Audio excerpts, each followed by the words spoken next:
ठीक है। कोरिलेशन और कोवेरियंस, ये लिंक हमने यहाँ पे मैंने पेस्ट कर दिया था, मैंने खोल दिया है। अगर किसी को कोरिलेशन और कोवेरियंस के बारे में ना मालूम हो तो एटलीस्ट इस वाले आर्टिकल को पढ़ के जो है वो चीजें समझ सकता है कि भाई क्या चीज होती है कोरिलेशन और कोवेरियंस। ठीक है।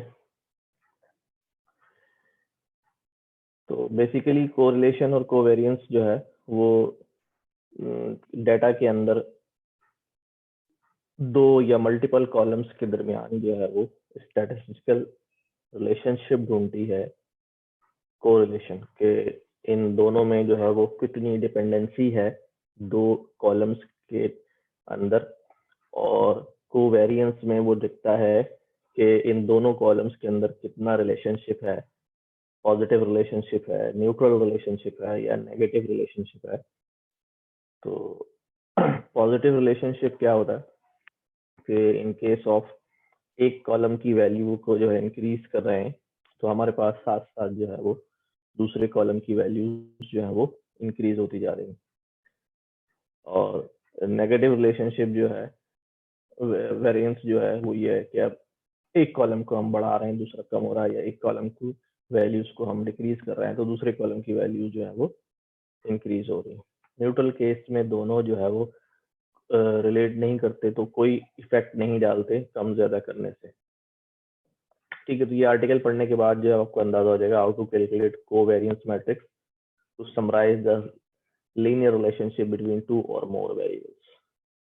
हम चूंकि डाटा फ्रेम पढ़ रहे हैं तो हम वेरिएबल्स को हम कॉलम्स कह सकते हैं। तो मुख्तलिफ किस्म की होती है। पियर्सन कोरिलेशन कोफिशिएंट होता है, ठीक है। स्पीयरमैन्स कोरिलेशन कोफिशिएंट होता है, ठीक है। हम सिर्फ कोरिलेशन को ही और कोवेरियंस को ही जो है वो पढ़ेंगे, पर्टिकुलर उस पे नहीं जा रहे। ठीक है। तो ट्यूटोरियल ओवरव्यू में लिखा हुआ है what is scope, correlation, data set, test data set, covariance, Pearson और स्पीयरमैन। तो कोरिलेशन क्या है? Variables within a data set can be related for lots of reasons. जो कॉलम्स हैं वो उनके बहुत सारे रीजंस हो सकते हैं कि वो एक दूसरे से रिलेट करते हैं। For example one variable could cause or depend on the value of another variable. Like हमने एग्जांपल की थी कि हम टोटल कर रहे हैं, एक कॉलम के अंदर टोटल है, एक कॉलम के अंदर वैल्यूज हैं, तो ज़ाहिर है टोटल जो कॉलम की वैल्यूज हैं वो कम ज्यादा होंगी तो टोटल कॉलम पे जो है वो इफेक्ट पड़ेगा। सिंपल सा relation. One variable could be lightly associated with the another variable, कि एक तो हाईली डिपेंडेंट होता है और एक लाइटली एसोसिएट होता है। ठीक है। Two variables could depend on the third unknown variables, की कोई दो वेरिएबल हैं जो किसी तीसरे वेरिएबल के ऊपर जो है वो डिपेंड करते हैं। In it can be useful in data analysis and modeling to better understand the relationship between variables. Variables के दरमियान रिलेशनशिप को समझना जो है वो डाटा एनालिसिस में जरूरी भी होता है और फायदेमंद भी होता है। ठीक है। तो statistical relationship between two variables is referred to as the correlation. Correlation की हम ये छोटी सी डेफिनेशन ले लेते हैं कि statistical relationship between two variables is called correlation. ठीक है। कोरिलेशन मैंने कहा जिस तरह पॉजिटिव भी होता है, meaning both variables move in the same direction, or negative mean that one variable value increase, the other variable value decrease. Correlation can be also be neutral, meaning that the variables are unrelated. तो positive, neutral और negative correlations जो है वो हमारे पास निकल के आते हैं। अच्छा, पता कैसे चलता है? इसकी वैल्यू होती है मैक्सिमम 1 फिर 0। अगर 0.5 से ज्यादा है कोरिलेशन तो हम कहते हैं कि भाई ये अच्छे रिलेट करते हैं, उससे कम वैल्यू आ रही है तो फिर हम कहते हैं कि भाई ये बहुत लाइटली और इस तरह की वर्ड्स इस्तेमाल करते हैं, हम देखेंगे। अच्छा जी, फिर इन्होंने यहाँ पर जो है कैलकुलेट भी किया हुआ, पूरी एग्जाम्पल भी है, तो आई गेस कि आप लोग इसको जो है वो करें। इसी तरह कोवेरियंस क्या है? Variables can be related by linear relationship. This relationship is consistently additive across the two data samples. Consistently additive, मतलब जैसे जैसे वैल्यूज और आती रहेंगी ये रिलेशनशिप जो है वो आपको नजर आता रहेगा. This relationship can be summarised between two variables called covariance. It's calculated as the average product. तो ये फार्मूला बताया हुआ है. Average product between the values from each sample where values have been centred and their mean subtracted. Simple, हमने formula तो use नहीं करना, हम फंक्शंस यूज करेंगे. तो कोवेरिएंस यूज करते हुए हम कोवेरिएंस का फंक्शन इस्तेमाल करके दोनों डाटा सेट के दोनों कॉलम्स जो है वो दे सकते हैं. नंपाई का फंक्शन इस्तेमाल किया, हम पांडास का इस्तेमाल करके भी देख लेंगे. तो हमें जो है वो कोवेरिएंस मैट्रिक्स जो है वो निकल आएगा. फिर पियर्सन कोरिलेशंस और स्पीयरमैन कोरिलेशन जो है उसको जो है डिफाइन किया हुआ है. तो इसको थोड़ा थॉरली गो थ्रू करिएगा और इसके कोड को जो है वो आप एग्जीक्यूट भी करिएगा. हम अभी बुक वाली एग्जाम्पल को जो है ना वो ले लेते हैं कि इसके लिए जो है वो आपको जब आप अपने पास import pandas data reader as web करेंगे तो आपके पास जो है ना एरर आ जाएगा कि भाई no module name pandas data reader. ठीक है, अब हमने क्या करना पड़ेगा, हमने यहाँ पर इसको इंस्टॉल करना पड़ेगा. यही इंस्टॉल कर लेता हूँ मैं. क्या लिखता हूँ भाई मैं, पिप install pandas underscore data reader.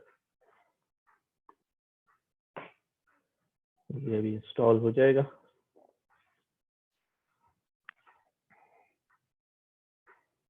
ठीक है, सक्सेसफुली इंस्टॉल हो गया. तो अब ये एरर हमारे पास खत्म हो जाएगा. डाटा रीडर को हमने एज अ वेब नामी एलियस के थ्रू जो है वो कर लिया है.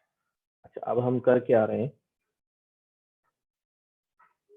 ये हमने यहाँ पर जिस तरह आप लोगों ने लिस्ट कॉम्प्रिहेंशन पढ़ा हुआ है कि लिस्ट के अंदर हम कैसे फॉर लूप करके डाटा लिस्ट में ही जनरेट कर लेते हैं, उसी तरह एक चीज ये इस्तेमाल हुई है that is known as dictionary comprehension.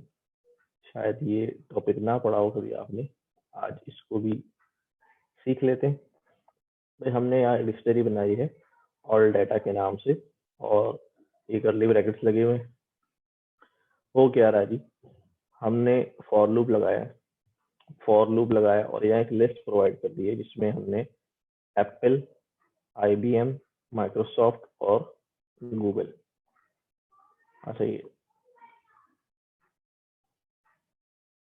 ये हमने लिस्ट प्रोवाइड कर दी कि हमने इनका डाटा चाहिए किस चीज का. अब ये पहली बारी में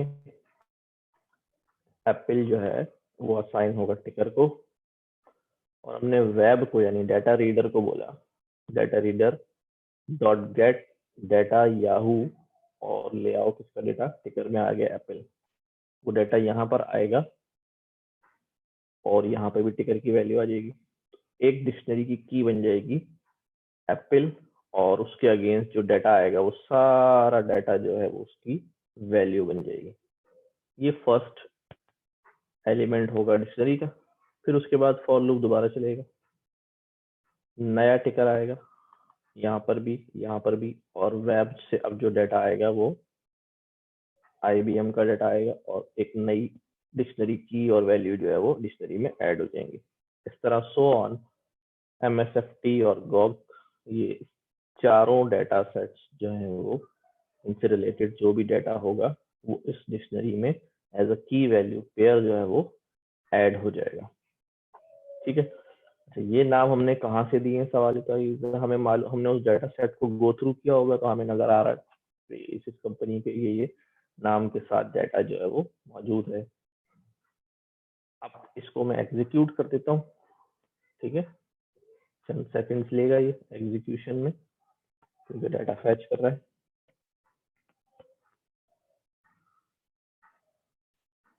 ये डाटा फैच हो गया. डाटा जब हमारे पास कंप्लीटली आ गया है तो अब मैं इसको अगर व्यू करूँ ये किस फॉर्म में डाटा आ रहा है. ठीक है, तो ऑल डाटा मैं इसको एग्जीक्यूट करके चेक करता हूँ. मेरे पास देखें ये डिक्शनरी आ रही है एंड डिक्शनरी के अंदर दिस इज अ की और कॉलन के बाद उसकी वैल्यूज। वैल्यूज में क्या है, date, high low open close volume और एडजस्टमेंट क्लोज, ये कॉलम्स हैं। ठीक है, जो हमें डेटा में आए। उसके बाद दूसरी की वैल्यूज IBM, उसके अंदर भी same high low open close volume, वही डाटा सेट उठा के लिया है। फिर MSFT, ठीक है। उसके बाद गूगल, ठीक है। तो हमारे पास ये 1259 रॉज एंड 6 कॉलम्स में जो है वो डाटा मौजूद है। अच्छा, अब ये डाटा हमारे पास डिक्शनरी की फॉर्म में आ रहा है और हमें मालूम है कि हम डिक्शनरी को जो है वो किस तरह से डाटा फ्रेम में कन्वर्ट करते हैं। अच्छा, एक तो ये है कि मैं क्या करूं, पूरा ही डाटा उठाऊं और डाटा फ्रेम बनाने की कोशिश करूं। ठीक है, कंप्लीट डाटा। ठीक है, एक तरीका जो अभी हमने यहाँ किया हुआ है, मैं पहले एक ये कोशिश करके देखता हूँ कि भाई डाटा फ्रेम में पूरा डाटा डाल के देखते हैं। PD डॉट डाटा फ्रेम, यहाँ हमने पास कर दिया all underscore data और now we see our data कि भाई ये किस तरह आ रहा है। तो हमारे पास ये वैल्यू एरर आ रहा है, if using all scalar values you must pass index। अच्छा, सारी स्केलर वैल्यूज जो है वो उठाना है। अच्छा, क्योंकि हमारे पास मुख्तलिफ कीज की फॉर्म में डाटा है, हम इसको क्या करते हैं, बल्कि हम एक एक उठा लेते हैं, ज्यादा सिंपल काम करते हैं। पहले यहाँ मैं कहता हूँ ऑल अंडरस्कोर डाटा। डिक्शनरी मौजूद है, डिक्शनरी में हमारे पास क्या चीज मौजूद है, AAPL। मैंने एक की जो है वो डिक्शनरी की दी है, तो हमारे पास ये एक की जो है वो खुद ब खुद उसने फ्रेम की फॉर्म में डाटा जो है वो रिटर्न कर दिए। जी जी, पूछिए।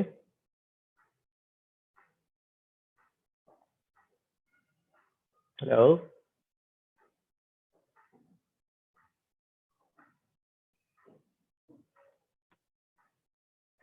तो इस तरह हम एक एक डिक्शनरी की डाल के जो है वो चारों कंपनी का ये डाटा जो है हम देख सकते हैं, high low open close volume and adjustment close.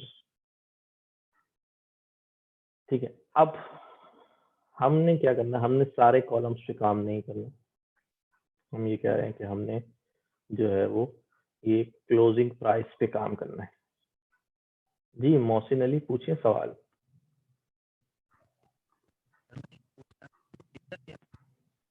Mohsin, आवाज पूरी नहीं आ रही है मुझे,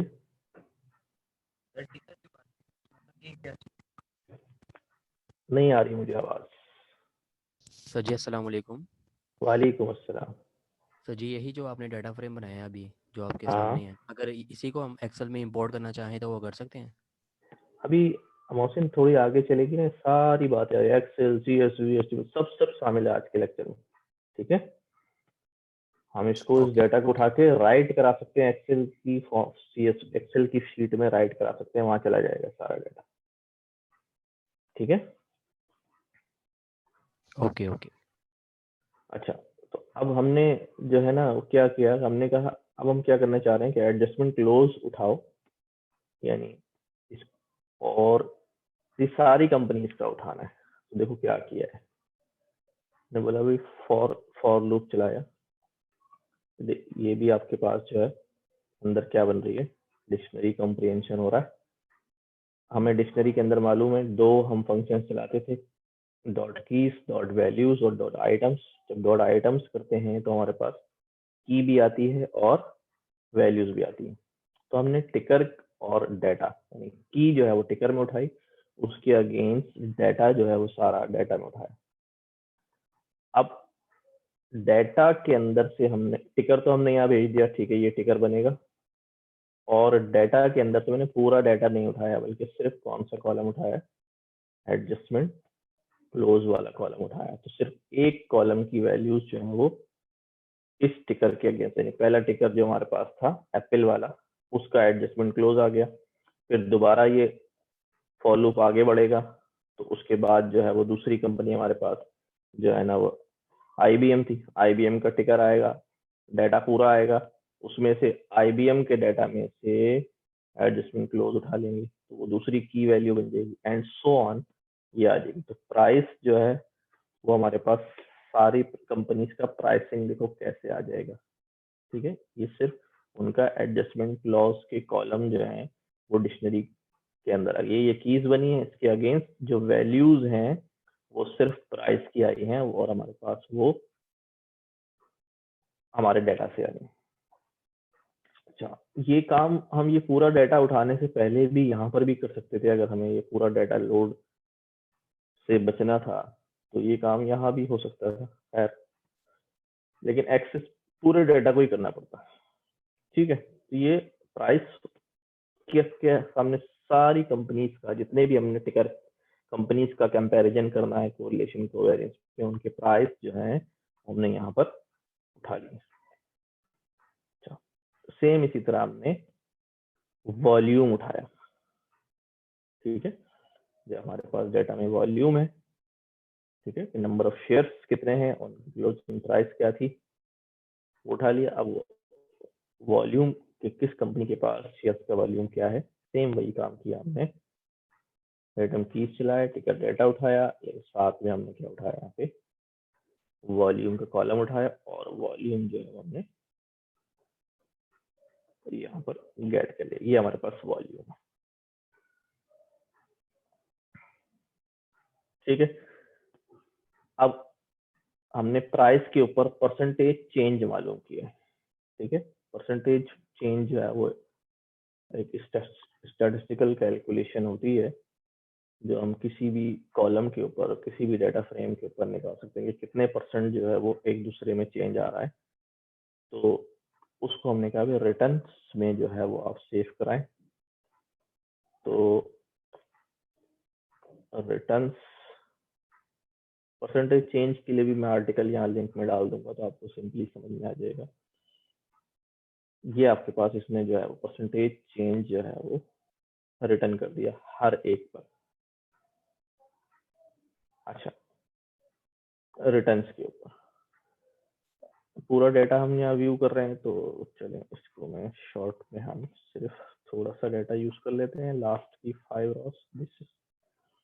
अब हम क्या करने जा रहे हैं, रिटर्न्स के ऊपर हमने काम करना है कि रिटर्न का जो डाटा सेट हमने बनाया है परसेंटेज चेंज निकाल के, ये वाला,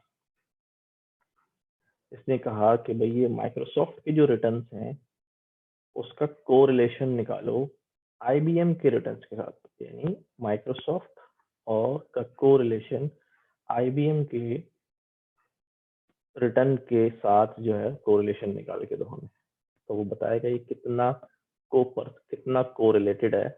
ये कहता है 0.549 या 0.55 जो है, यानी 55% जो है वो अप्रोक्सीमेटली जो है वो ये डाटा IBM का रिटर्न्स का माइक्रोसॉफ्ट के रिटर्न का IBM के रिटर्न के साथ कितना रिलेटेड है।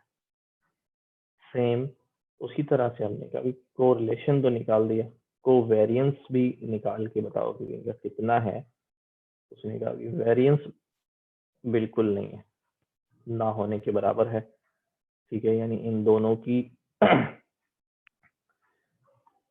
जो कोवेरिएंस की वैल्यूज है वो हम देख रहे हैं कि पॉइंट बहुत ही ज्यादा जो है वो मिनिमम। ठीक है, अब सिंपली आपको सिर्फ मालूम होना चाहिए कि भाई कोरिलेशन क्या चीज होती है, कोवेरिएंस क्या चीज होती है, कहाँ कोरिलेशन निकालना है, कहाँ कोवेरिएंस निकालना है। निकालना बड़ा आसान है, उसके लिए आपको कोई जो है ना वो जर्नल पे जिस तरह हम काम करते थे स्टैटिस्टिक्स में, उस तरह काम करने की जरूरत नहीं है। फंक्शंस जो है वो बने हुए हैं और वो बड़ी से बड़े डाटा को जो है ना वो आराम से कैलकुलेट करके दे देंगे। अच्छा, फिर दूसरा काम क्या किया हुआ है कि पूरे डाटा फ्रेम का कोरिलेशन कोवेरियंस मैथ जो है ना वो निकालना। On the other hand return full correlation matrix पूरे डेटा सेट। तो हमने डायरेक्ट यहाँ पे रिटर्न्स का कोवेरियंस निकाला। अब ये बता रहा है कोरिलेशन निकाला है एप्पल का एप्पल के साथ कोरिलेशन, क्योंकि डाटा सेट एक ही है इसलिए 100% रिलेटेड है। वन आंसर आ रहा है ना मैक्सिमम। अब इसको हम कंपैरेटिवली देखते हैं, एप्पल का आईबीएम के साथ, माइक्रोसॉफ्ट के साथ, गूगल के साथ, फिर आईबीएम का एप्पल के साथ, आईबीएम का आईबीएम के साथ 1 आएगा, माइक्रोसॉफ्ट के साथ ये आ गया, ये आ गया। इस तरह माइक्रोसॉफ्ट का एप्पल के साथ, आईबीएम के साथ, अपने साथ खुद अपने साथ जो है वो 1 आ गया, एंड सो ऑन। ये इसने कोई कॉलम्स नहीं मांगे, पूरी कोवेरियंस मैट्रिक्स जो है वो आपको निकाल के दे दी। ठीक है, यूजिंग डेटा फ्रेम्स। अब ये कह रहा है कि कोई आईबीएम का जो है ना कोर विद फंक्शन इस्तेमाल किया है यहाँ पे। ये क्या करता है, आज सिर्फ आईबीएम का रिटर्न कर दो, एप्पल के साथ, आईबीएम के साथ, इसके साथ। हमने यहाँ पर भी देखा हुआ आईबीएम का एप्पल के साथ 0.469 ये रहा, आईबीएम का आईबीएम के साथ 1 होगा, आईबीएम का इसके साथ 0.54, आईबीएम का गूगल के साथ 0.515। ठीक है, तो सिंपली जो है वो हम कोरिलेशन और कोवेरियंस जो है वो यहाँ से निकाल लेते हैं।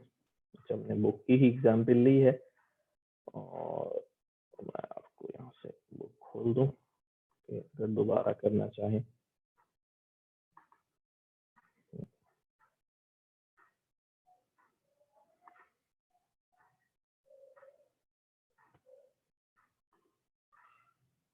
Correlation and covariance, this one, यही वाली है बिल्कुल। ठीक है, समझा मैंने दिया है कोड में। ठीक है, फिर और मुख्तलिफ फंक्शन इस्तेमाल हुए, return score with IBM, return score with volume में यही काम कर लिया। अच्छा, अब आपने क्या करना है, अभी छोटे छोटे जो फंक्शन है, यूनिक क्या करता है, वैल्यू वैल्यू काउंट्स क्या करता है, मेंबरशिप क्या करता है, ये आपने खुद ही यहाँ से इम्प्लीमेंट कर लेने हैं। 1 लाइन के आंसर के आपको समझ में आ जाएंगे। ठीक है, कोई ऑब्जेक्ट में कोई कॉलम है या नहीं, इज इन का फंक्शन है, वो कॉलम्स, एक कॉलम या लिस्ट ऑफ कॉलम्स जो है वो पास कर दें तो बता देगा भाई ये कॉलम्स हैं या नहीं।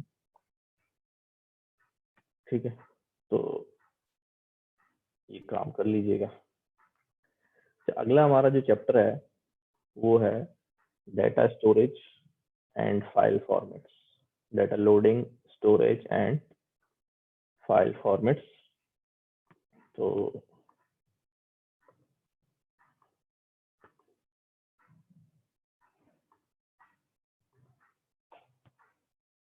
ठीक, अच्छा, इसके लिए जो है हम पहले बुक का एक मतलब मैं आपको विजिट करवाऊं, reading and writing data in text format. Text format में जो है आप रीड राइट करा दें, जिसमें हमारे पास pandas feature a number of functions for reading tabular data as a data frame. Summarize some of them through read CSV, read table are likely the ones you will use in the most. तो ज़्यादातर हम read CSV, read Excel, read table ये इस्तेमाल करेंगे, लेकिन ये बहुत सारे फंक्शंस होते हैं जिससे मुख्तलिफ फाइल्स जो हैं वो रीड हो सकती हैं। पिकल भी ज़्यादा इस्तेमाल होता है, जैसन भी इस्तेमाल होता है, HTML है। ठीक है, और 4-5 CSV, टेबल, पिकल, HTML और जैसन, ये बार बार जो है वो आपके सामने जो है वो आते रहेंगे।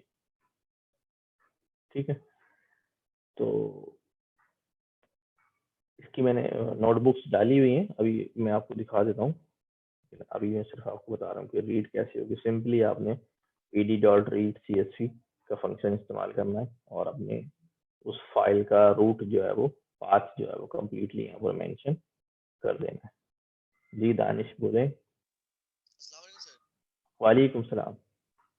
सर मेरा क्वेश्चन ये है सर कि आपने जो अभी डेटा जो किया है इसमें CSV फाइल सर अपलोड किया आपने सर, इसमें जो आपने जो प्राइस चेंज हो रही है उसमें सर, इसमें हम कोई टेक्निक यूज कर सकते हैं कि हम मालूम कर सकें कि इसमें कितनी चेंज आई है। एक तो आपने अभी रिटर्न जो सर आपने बताया है, इसके अलावा सर जैसे हम टेक्निक यूज करते हैं डीप लर्निंग में डिसीजन ट्री की सर, ऐसे CNN की सर, इससे कोई टेक्निक है कि जो हम इससे लगा के तो हम मालूम कर सकें कितनी परसेंटेज में जो है वो प्राइस अप हुई है, डाउन हुई है। अप और डाउन तो ये बता रहा है, हम आगे का प्रिडिक्ट कर सकते हैं कि आगे कितना चेंज आने वाला है। जी सर। हाँ वो कर सकते हैं। जब हम प्रिडिक्शन एल्गोरिथम्स पढ़ेंगे ना आप, ये आगे मशीन लर्निंग में, तो फिर हम प्रिडिक्ट करेंगे डेटा सेट। ये सारा काम हम कर ही उसी ले रहे हैं भाई। ये सब जो पांडा पढ़ रहे हैं ना पढ़ रहे हैं, ये सब उसी फाइनल हमारा वही हमने जाना है कि हम डेटा को रेडी कर सकें मॉडल देने के लिए, और हम प्रिडिक्शन भी जो है ना उस पर कर सकें। सर वो इसलिए मैं पूछ रहा हूँ सर, मैं काम कर रहा हूँ इस पे जो है ना वो डीप लर्निंग पे सर। जबरदस्त। क्योंकि मैं मेरा काम है इस पे एमएस का थीसिस में कर रहा हूँ, तो इसलिए सर चीजें मुझे समझ नहीं आ रही थी, इसलिए मैं पूछ रहा हूँ कि चलो अगर पता चल जाए आपसे तो सारा हो नहीं जाएगा नहीं सर। इंशाल्लाह वो जो है ना जरूर जो है ना वो सारा काम हम करेंगे। तो वैसे अगर काम के हवाले से कुछ चीज पूछनी हो तो मुझे वैसे ही मैसेज कर लीजिएगा, तो इंशाल्लाह अगर मुझे आता होगा तो मैं हेल्प करूंगा उसमें। ठीक है सर, थैंक यू। अच्छा जी। अच्छा मैं इसको फास्ट चला रहा हूँ। अब हमारे पास जो है ना, हमने रीड CSV फाइल हमने रीड करी, उसने हमें रीड करके जो है ना यहाँ पे दिखा दी। उसके अलावा हम रीड टेबल कर रहे हैं, ठीक है। अच्छा वही CSV फाइल है, उसमें हमने सेपरेटर उसको बता दिया है कि क्या है, तो हमारे पास जो है उसको रीड टेबल से भी रीड करके हमें दिखा। अच्छा ये जो कैट किया हुआ है ना, ये लिनक्स में हम कैट से फाइल राइट करवाते हैं, तो अभी इसको छोड़ दें। हम अज्यूम कर रहे हैं कि हमारे पास फाइल जो है वो लिखी हुई है, हमने ये CSV फाइल बनाई है, कॉमा सेपरेटेड, उसको वो रीड करके ला रहा है, ठीक है। हमने यहाँ हेडर जो है वो क्या बोल दिए, नन। तो अब इसके ऊपर जो हेडर चल रहे थे ABCD और मैसेज के, ये नहीं आएंगे, ये शामिल नहीं होंगे। और आपके पास ये जो उसके डिफॉल्ट है हेडर्स, वो कॉलम जो है वो आपको नजर आ रहा है। फिर रीड CSV हमने एग्जाम्पल 2.csv हमने कहा नेम्स ABCD और मैसेज, ये नेम्स ये लगा दो कॉलम्स के। तो हमने ये क्या किया, अभी कॉलम के नाम जो है वो लगा दिए, ठीक है। पहले हमारे पास ये थे, हमने हटा दिए थे, ठीक है। अब हमने दोबारा जो है उसको नाम दे दिए कि भाई ये वाले नाम जो है वो लगा दीजिए, ठीक है। अच्छा suppose you want the message column to be index of the return data frame. अब हम फॉर एग्जाम्पल चाह रहे हैं कि जो हमारे पास कॉलम्स मौजूद हैं, इनमें से एक कॉलम को हम एज अ इंडेक्स कॉलम जो है ना वो यूज करें। जैसे इंडेक्स 0 1 2 आ रहा है ना यहाँ पे, हम जा रहे नहीं हमारा, जैसे फॉर एग्जाम्पल आपके पास अगर स्टूडेंट्स के रोल नंबर हो एक डाटा के अंदर और वो सॉर्टेड डाटा आ रहा हो, तो क्या ही अच्छा हो कि रोल नंबर्स को ही मैं इंडेक्स बना दूं ताकि मुझे फैच करने में आसानी हो। तो बड़ा सिंपल काम है, आप उस कॉलम को इंडेक्स कॉलम कह देंगे, ठीक है। तो ऑटोमेटिकली वो उस कॉलम को उठाएगा और फर्स्ट कॉलम जो है बना देगा एज अ इंडेक्स। अब जो डिफॉल्ट इंडेक्सिंग आ रही थी वो खत्म हो जाएगी, ठीक है। यहाँ दोबारा एक CSV फाइल जनरेट की है कॉमा से बिल्ड बना के मैनुअली, और फिर हमने उसको रीड कराया, रीड CSV को, और कॉलम के नाम क्या दे दिए हमने, की1 और की2, इंडेक्स कॉलम सॉरी, ठीक है। इंडेक्स कॉलम में हमने क्या कह दिए, की1 और की2। अब ये इंडेक्स कॉलम के नाम जो है वो क्या है, की1 और की2 है, और उसके अंदर वैल्यूज हम देख रहे हैं क्या है, 1 और 2 है, और की2 जो इंडेक्स कॉलम दिया है उसकी वैल्यूज कितनी है, ABCD ABCD ABCD। तो अब हमारे पास इंडेक्स के तौर पे 2 कॉलम यूज हो रहे हैं, ठीक है। उसने यहाँ भी एक काम किया है कि 1 1 1 1 3 4 दफा थी, उसने एक दफा लिया, और ये 1 के अगेंस्ट की2 में जो जो वैल्यूज थी उनको यहाँ ले आया। अगर ये सॉर्टेड नहीं भी होती तब भी ले 1 अगर यहाँ इधर दरमियान में लगा होता तो उसको भी उठा के ये यहाँ पे एडजस्ट कर लेगा। तो ये आपके पास जो है 2 कॉलम्स की1 जो है वो आराम से आप देख सकते हैं, की1 ये हो उसकी की2 ये हो, तो वो इससे साथ मैप हुई हुई है कि A1 B1 C1 उल्टा अगर पढ़े तो, ठीक है। तो 2 कॉलम्स को हमने यहाँ पर जो है वो इंडेक्स बना दिया सिंपली। अच्छा यहाँ पर हमने इसको फाइल को ओपन करवाया ओपन के फंक्शन से, और उसको लिस्ट में कन्वर्ट करा, इस काम को छोड़ दें, इसकी जरूरत नहीं पड़ती बिल्कुल।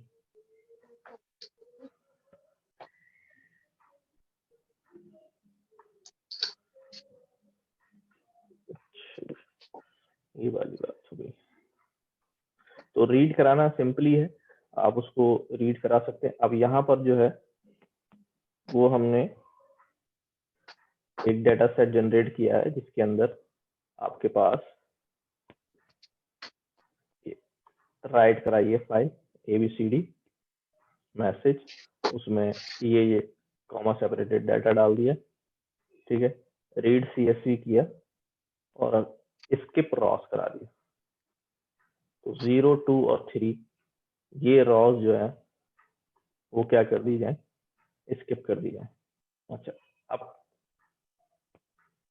रामा अम्मा कम डास कोई हैं हैं अच्छा जी, 0, 2 और 3 जो है ना वो रॉस जो है वो स्किप करा दिया था। अब हमारे पास बचे क्या क्या है, 0, 1 और 2, ये हमारे पास डाटा जो है वो आ गया यहाँ पे। अब इसके अंदर क्या किया, जब हमने समथिंग ABCD मैसेज ये डाटा दोबारा राइट कराया CSV.5 फाइल में, और यहाँ पर कुछ वैल्यूज जो हमने क्या कर दिए NA, जब इसको रीड कराया दोबारा इस फाइल को CSVX5 को, तो हमारे पास क्या हो गया, ये हमारे पास एक NA वैल्यू यहाँ नजर आ रही है, एक NN वैल्यू जो है वो यहाँ नजर आ रही है मैसेज, ठीक है। अब सिंपली क्या की NN वैल्यूज डाली है, बस ये समझ लें। PD.is नल हमें याद है, ये ट्रू फॉल्स रिटर्न कर देगा। जहां जहां नल होगा वहां वहां ट्रू लिखा हुआ आ रहा होगा, लाइक दिस और दिस, ठीक है। नॉट नल में वो चेक करेगा, जो जो वैल्यूज नॉट नल है वो ट्रू दे देगा, जहां नल होंगी वहां पर फॉल्स दे देगा। अब क्या किया हमने, रिजल्ट बनाया हमने CSV NA वैल्यूज, ठीक है, is equal to the NA values option can take either a list or set of strings to consider missing values. क्या उसकी जगह जो NN आ रहा है कि स्ट्रिंग डाल दें नल का, ठीक है। अब इसको स्ट्रिंग कंसीडर करेगा, रिजल्ट समथिंग हम लिखा ABCD मैसेज NN, इसको as a string value consider करेगा। अच्छा, different NA sentinels can be specified for each columns in the dictionary.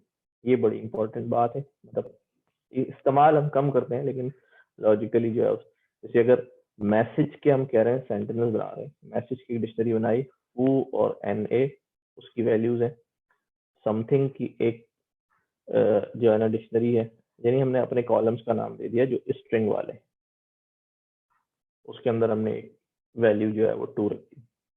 अब हमने यहाँ पर क्या कहा अभी, PD.read CSV NA वैल्यूज उसमें सेंटिनल्स डाल दो, ये हमने डिक्शनरी प्रोवाइड की। तो अब क्या हो जाएगा हमारे पास, समथिंग वाले कॉलम में हमारे पास 1, 2 और ये था, और यहाँ पर क्या हो गया अभी, समथिंग वाले कॉलम्स में 2 के ऊपर क्या हो गया अभी, NN हो गया, और हमारे पास इस तरह मैसेज वाले कॉलम में फू और NA, तो ये हमारे पास NN और ये भी क्या हो गया NN। अच्छा, ये सिर्फ थोड़ा सा जो है क्या सिखाया जा रहा है, सिंपली जो है सही दोबारा एक्सप्लेन कर दो प्लीज, ये समझ में नहीं आ रहा है यहाँ से किस वजह से ऐसा हुआ है। अच्छा इसको छोड़ दें, स्किप करेंगे बिल्कुल। अच्छा, कुछ फंक्शंस हैं स्किप रॉस NA वैल्यूज,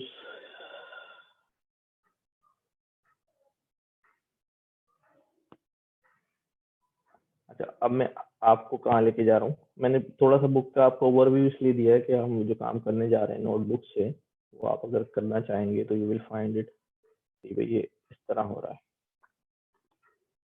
ये मैंने फोल्डर जो है वो गिटहब पे भी डाल दिया है, लोड कर दिया है। तो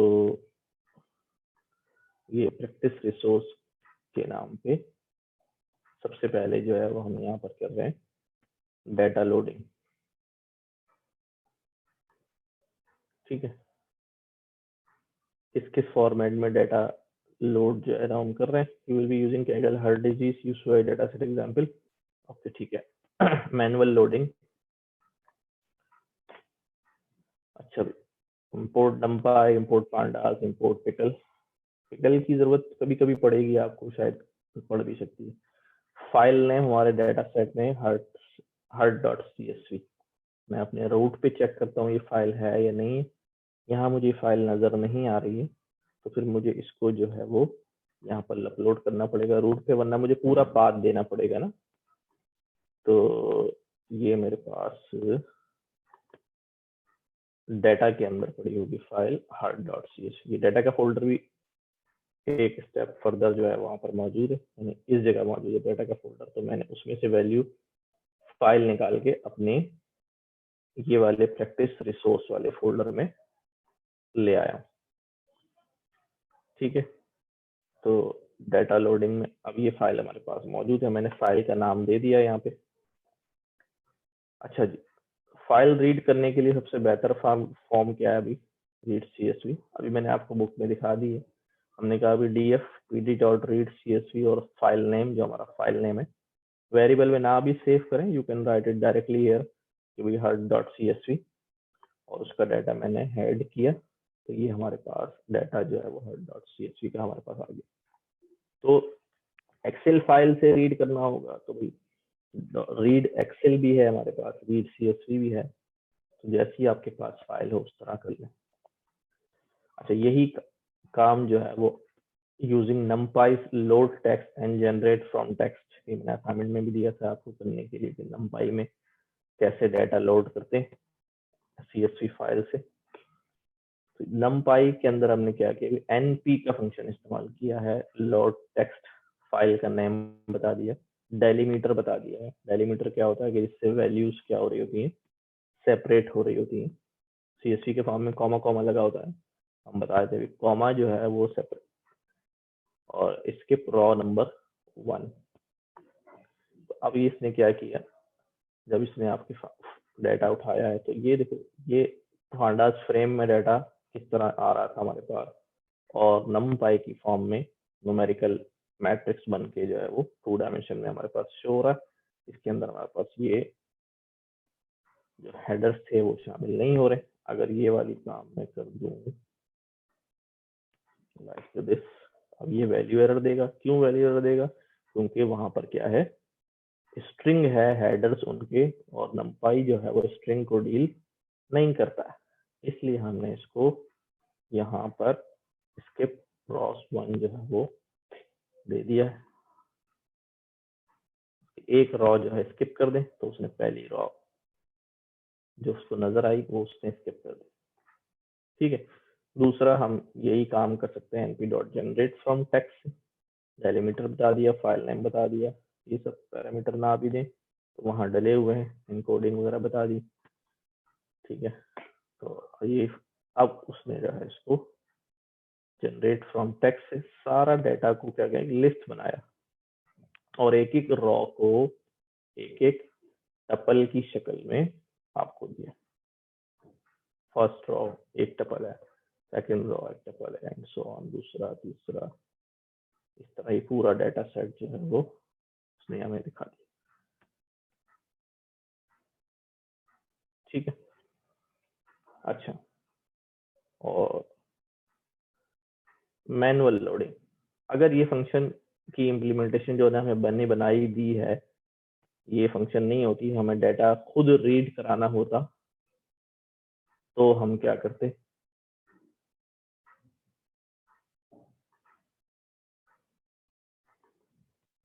तो हमें बहुत सारा जो है वो काम जो है वो करना पड़ता. वो काम क्या होता, ये मैंने शुरू की 10 स्लाइस कर दी है लिस्ट को ताकि डाटा नजर आए. हमें क्या करना पड़ता है, लोड, हमें लोड फाइल का फंक्शन बनाओ, इसमें फाइल को ओपन करते, फाइल नेम जो हमारी है उसकी इनकोडिंग में जाते एज एफ. ये हमने एक टपल बनाया है. अब वहां से हम एक एक लाइन उठाते, इन्यूमरेट कराते, उसको रीड करते, इसकी स्प्लिट लाइन यूज करके उसको तोड़ते. कॉलम्स को वहां डालते जाते हैं, रॉस को वहां डालते जाते हैं, एक लेंथी प्रोसीजर होता है, और हम डाटा फ्रेम रिटर्न करते, ये फाइल जो है यहाँ पर सेम उसी तरह से हमें लोड हो जाती है। तो उन्होंने भी, मेरा ख्याल है कि यहाँ पर जब रीड CSV किया है तो उसका कोड जो है वो यही लिखा होगा, हमें यहाँ फंक्शन प्रोवाइड कर दिया है खाली। ठीक है, पिकल्स जो है क्या, some danger using pickles as encoding changes, use an industry standard like HDF5 instead if you can. कि जो बड़े डाटा सेट्स होते हैं, बहुत बड़े डाटा सेट्स, उनमें ज़्यादातर हम इस्तेमाल कर लेते हैं ये HD5 जो है ना, वो भी एक्सटेंशन है जो यूज करते हैं। तो पिकल, रीड पिकल हर डॉट पिकल की फाइल जो है वो पिकल की फॉर्मेट में इसका डाटा होगा जो हम देखेंगे। अभी आपको कहेगा हर डॉट पिकल, इसने वही डाटा उठा लिए पिकल फॉर्मेट का। तो मुख्तलिफ फॉर्मेट में अभी हमने सिर्फ क्या देख लिया कि हम डाटा जो है वो सिंपली लोड कैसे करते हैं। बुक से भी आप इसकी प्रैक्टिस कर लीजिए अगर आपको कम लग रहा हो, वैसे बड़ा सिंपल है।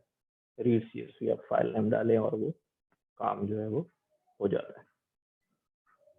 अच्छा, फिर उसके बाद जो है डाटा को इंस्पेक्ट कैसे किया जाए, यानी जो बेसिक इंस्पेक्शन होती है जो हम करते हैं कि यार डाटा है क्या, क्या चीज़ है, वही काम के import pandas as pd.read CSV astronaut CSV का डाटा हमने उठाया, हमने कहा भाई जो है वो, अच्छा ये कह रहा है astronauts.csv फाइल जो है उसे नहीं मिल रही है। क्यों नहीं मिल रही? क्योंकि प्रैक्टिस रिसोर्स में यहाँ पर ये फाइल लोड नहीं हुई है। तो हम जाएंगे, इसको अपलोड करेंगे अपने डाटा के फोल्डर में से। This is the file astronaut.csv, हमने इसको रूट पे डाल दिया। अगर नहीं डालना चाहें तो मुझे पूरा पाथ पर डिफाइन करना पड़ेगा फाइल नेम के लिए। तो अब ये फाइल मिल जाएगी हमें। ठीक है, इसका मैंने हेड करके 2 फाइल निकाली। ये आ गया अभी एस्ट्रोनॉट का नाम, year, group, status, birth place, ये सारा डाटा जो है उसकी 2 रॉज उठा लिए मैंने। ठीक है, अब ये 5 रिकॉर्ड्स जो है वो नजर आ रहे हैं। अच्छा, अब इंस्पेक्शन कर रहा हूँ। शुरू की रॉ भी देख ली, लास्ट की रॉ भी देख लें, कोई क्या चल रहा है अभी। लास्ट की रॉ ये 356। सैंपल क्या करता है अभी, 3 रैंडम रॉस जो है वो आपको दिखा देता है। सैम्पलिंग करते हुए कोई सी भी 3 रॉ का डाटा ये हर दफा उठा के दिखा देगा आपको डिफरेंट, कि भाई ये जो है इस दफा दूसरी आ रही है, पहले दूसरी आ रही थी। सैम्पलिंग करता है, रैंडम सैम्पलिंग। ठीक है, एक फंक्शन जो है डाटा इन्फो। अब आपको पता ही नहीं है, इतना बड़ा डाटा सेट होता है, हजारों रॉस का, हर जगह जाके हम जो है ना वो देख नहीं पाते। हर कॉलम में सैकड़ों कॉलम भी होते हैं। क्या मैं यही करता रहूँ कि एक एक कॉलम को देखता रहूँ कि उसकी डाटा टाइप क्या है, उसके अंदर क्या वैल्यू है। तो इन्फो जो है वो एक ऐसा फंक्शन है जो आपको बता देता है बहुत सारी चीजें। ठीक है, ये क्या बता रहा है, डाटा कॉलम्स टोटल जो है वो कितने हैं, 19 कॉलम है। नेम के अंदर 357 वैल्यूज हैं नॉन नल ऑब्जेक्ट, यानी 357 वैल्यूज हैं नॉन नल है। इसमें ईयर के अंदर 330 नॉन नल है। इसका मतलब बाकी क्या होंगे, बाकी जो है वो नल हो रहे होंगे। ग्रुप में 330 है, 357। तो मैक्सिमम हमने देखा था यहाँ पर जब हमने लास्ट की रॉ उठाई थी, तो इट वाज रॉ नंबर 356। तो इसका मतलब 0 से शुरू करेंगे तो 357 रिकॉर्ड्स हैं इसके अंदर। वैसे मैं इसकी शेप निकाल के भी देख सकता हूँ कि भाई कितना जो है ना वो आपके पास df डॉट शेप करूँ तो मुझे पता चल जाएगा कि भाई कितने कॉलम्स और कितनी रॉस हैं। ठीक, 357 रॉस हैं और 19 कॉलम्स हैं। तो इसका मतलब ये 357 की 57 जो है वो वैल्यू बिल्कुल है, कोई भी नल नहीं है। इसके अंदर जो है कमोबेश 27 वैल्यूज जो है वो नल आ रही, ग्रुप में भी कुछ नल आ रही, इसमें पूरी है। ये भी डाटा पूरा कॉलम फिल है, ये भी पूरा कॉलम फिल है, ये भी पूरा कॉलम फिल है। इसमें एक मिसिंग है, इसमें कुछ मिसिंग है, इसमें काफी ज्यादा मिसिंग है, इसमें तो बहुत ही ज्यादा मिसिंग है। ठीक है, तो इस तरह हमारे पास ये चीजें जो है वो हमें नजर आ रही हैं। डेथ डेट, जो जिंदा होगा उसकी डेथ डेट होगी नहीं। डेथ मिशन, इस मिशन पे जो है ना हमारे फौत हुआ बंदा। तो अब इन्फो से जो है हमें काफी अपने डेटा के बारे में पता चल गया। क्या आइडिया इन्फो से मुझे पता चल रहा है, मैं क्या अज्यूम कर रहा हूँ कि डाटा मेरा काफी हद तक जो है वो कंप्लीट है, ठीक है, और थोड़े बहुत कॉलम्स ऐसे हैं जिसके अंदर नल वैल्यूज ज्यादा हैं। अच्छा, कुछ कॉलम ऐसे हैं जिसमें तो ज़ाहिर नल वैल्यूज होंगी, जिस तरह डेथ डेट, इसमें डेथ डेट होगी ही नहीं क्योंकि बंदा जिंदा होगा तो डेथ डेट कैसे डालेंगे भी, ठीक है। तो डेथ मिशन, जब बंदा मरा ही नहीं है तो उसको डेथ मिशन क्या बताऊं, ठीक है। तो ये जनरली जो है कॉलम्स के बारे में हमें इन्फॉर्मेशन आ गई। डिस्क्राइब, ये सारे स्टैट्स निकालता है, बेसिक स्टैटिस्टिक्स, सारे न्यूमेरिकल कॉलम्स की स्टैटिस्टिक्स निकालता है।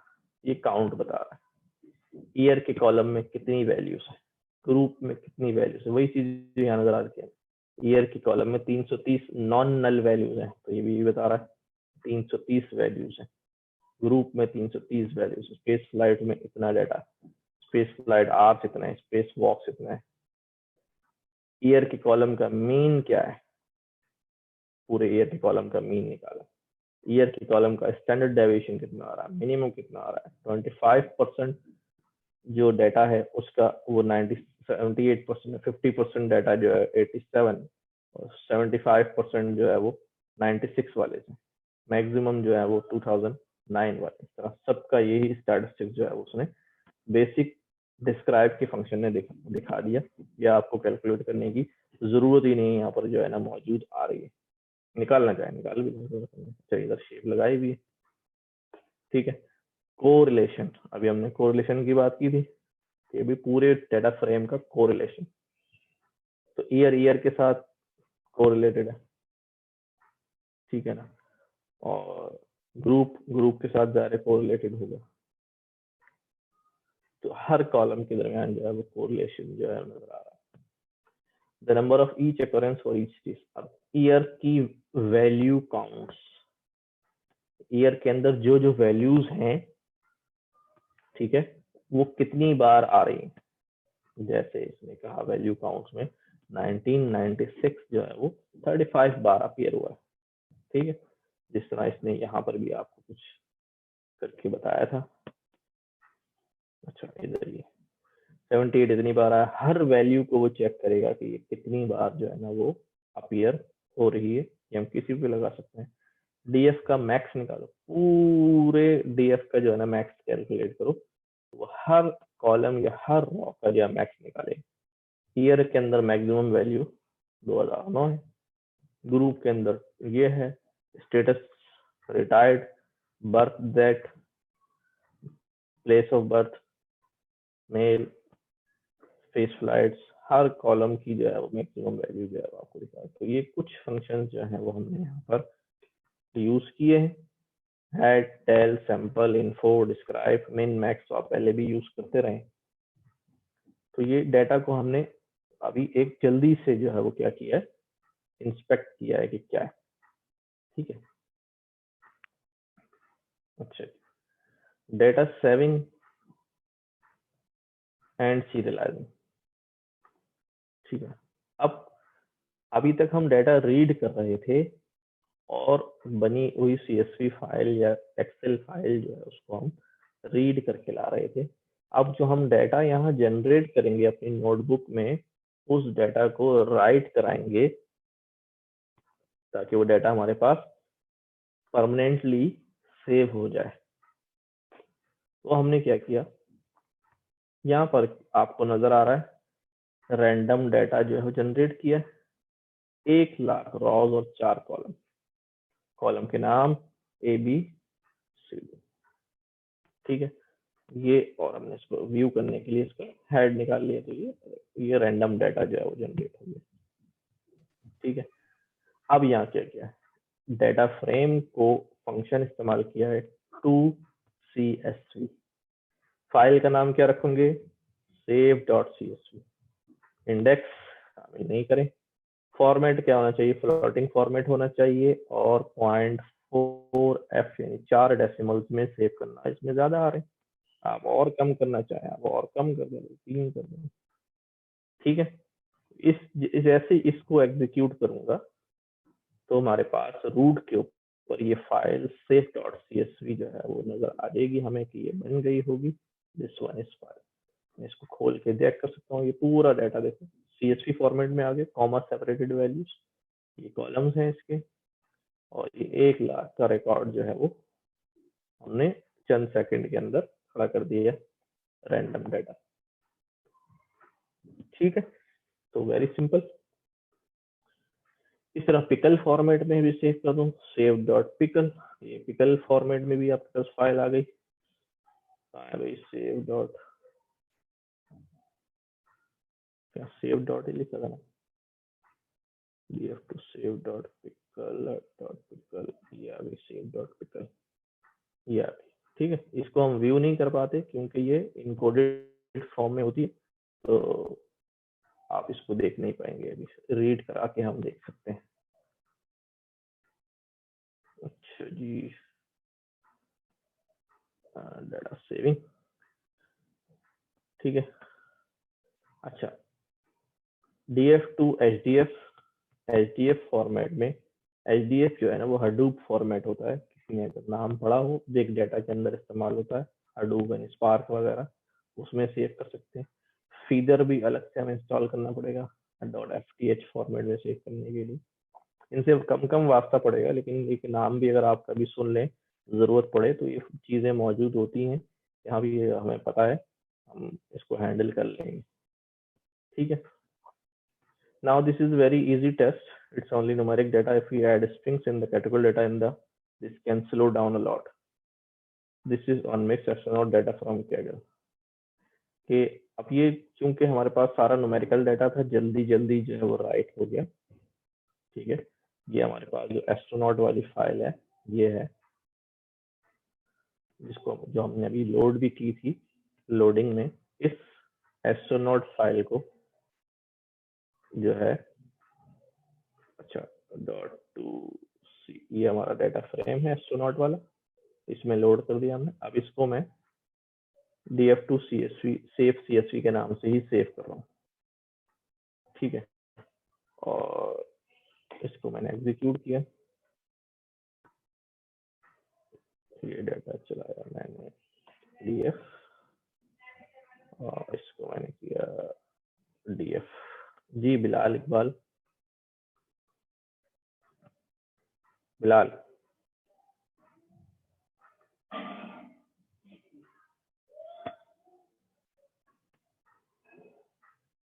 बोलिए बेटा। चलो अब save.csv में आ जाता हूँ दोबारा।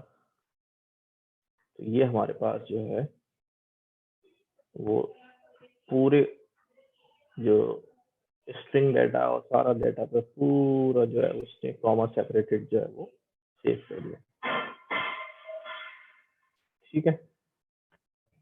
पुरानी फाइल को ओवरराइट कर दिया। इसी तरह इसको रीड कराऊंगा तो ये रीड हो जाएगी। अभी आउटपुट इसलिए नहीं आया, जब मैंने कॉलन लगाया हुआ था, ये हटा दूंगा तो पूरा फाइल का आउटपुट आ जाएगा बिला वजह, लगा दो। अब इसी को पिकल में सेव करा दूं, इसी को पिकल में रीड करा दूं, इसी को HDF में सेव करा दूं, इसी को फीडर में सेव करा दूं, फीडर में सेव करा के रीड करा दूं और समथिंग। तो ये सारे अगर मैं कमांड चला दूं तो ये सारी किस्म की फाइल जो है हमारी डायरेक्टरी में क्रिएट हो जाएंगी। मैं इसको ls करता हूँ यहाँ पे %ls, तो मेरी डायरेक्ट जो भी रूट फोल्डर है पूरी फाइल उसकी आ जाएगी। ये सारी फाइल आ गई, CSV, HDF, पिकल, ठीक है। तो हम किसी भी फॉर्मेट में अपनी फाइल जो है उसको राइट भी करा सकते हैं। ओके हो गया। ये फीडर हमने इंस्टॉल नहीं किया इसलिए फीडर पे एरर आ रहा है, इसलिए फीडर की फाइल वहां नजर भी नहीं आ रही। अच्छा जी, डाटा लोडिंग हो गया, सेविंग हो गया, डाटा इंस्पेक्टिंग हो गया। कुछ यहाँ पर जो है ना वो एक क्वेश्चंस दिया हुआ है, इसको आप पढ़ेंगे, ठीक है। फाइल रीड करने के लिए प्रैक्टिस के तौर पे इसका आंसर भी यहाँ दिया हुआ है, आप रीड कर लें उसको, ठीक है। ये डाटा फाइल्स जो है वो डाटा के फोल्डर में मौजूद है, तो आप उसको लोड करके अपने पास जो है वो कर लीजिएगा। यानी ये सारी फाइल्स जो हैं यहाँ डाटा में मौजूद होंगी, एग्जाम्पल 1, एग्जाम्पल 2, एग्जाम्पल 3। तो आप इस पर प्रैक्टिस कर लीजिएगा लोड करने की और राइट कराने की, ठीक है।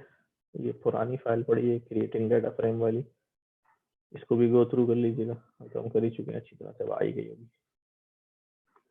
अच्छा जी, ये हो गई बात, ये भी बात हो गई, ये भी बात हो गई,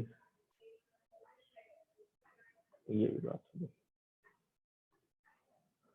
ठीक है। हम वापस यहाँ पे आते हैं। तो डेटा लोडिंग, स्टोरेज और फाइल फॉर्मेट्स, ये मैंने किसी हद तक जो है वो आपको भी यहाँ से करा दिया है, लेकिन बुक में जो एग्जाम्पल्स हैं कोशिश करिएगा प्रैक्टिस और for getting other type of knowledge जो मैंने अभी नहीं कवर की है, उसके लिए जो है ना वो आप जरूर इसको पढ़ लें, क्योंकि इसमें आप डाटा टाइप करेंगे तो फिर आपको जो है वो काम करना पड़ेगा। कि मैं आपको डायरेक्ट ले जा रहा हूँ जेसन डाटा के ऊपर, ठीक है। तो मैं यहाँ लिख भी देता हूँ कि भाई loading, storage and file format notebooks are added in the practice resource folder, ठीक है। data is available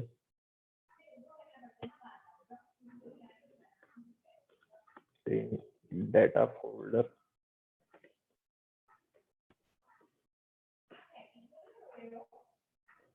ठीक है।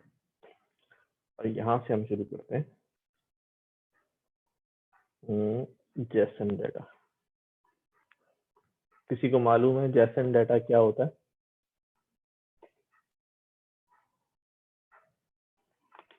हाँ भाई, आवाज आ रही मेरी? What is Jason data? JavaScript object notation. JavaScript से रिलेटेड होती हैं सर ये फाइल्स। जावास्क्रिप्ट से रिलेटेड होती है। और